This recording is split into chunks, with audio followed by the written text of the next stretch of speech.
Okay, so I love technology like everyone else. I have my iPhone. I love those, devices and things like that. But at the same time, when you start having kind of crazy dreams about technology invading your space, it kind of makes you think like, is this a good thing? Because I remember last year I was thinking about a dream that I had, and I was living in one of those houses. I call it like an Alexa house, where you can speak to everything. You say turn the lights off, Alexa do this, whatever, do that. Right, the whole house is automated. But this house was kind of like donated by some infrastructure. Like I don't think it was the government, but something like that. And everything you needed was in the house. All you literally had to do was move in, right? Like a big brother house, kind of.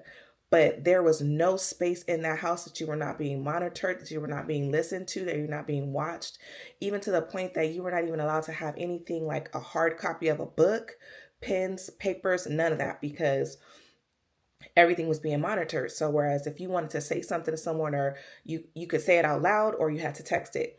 But there was no, oh, let me write you a secret note. Let me go to the bathroom and write this on paper. There is no privacy in that house. There was nothing. And so the dream was kind of creepy, because I'm like, man, there is no such thing as, a secret.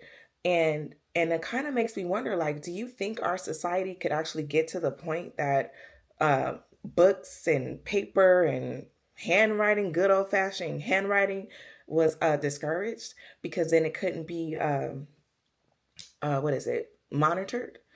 I don't know, but I do know that these are the last days, and we have to stay prayed up. And I'm even hearing about the technology possibilities at some point, the cashless system, and oh, don't forget, you might have to have this little chip in your forehead, or on your hand, in order to buy and sell. And without that, you won't be able to do anything.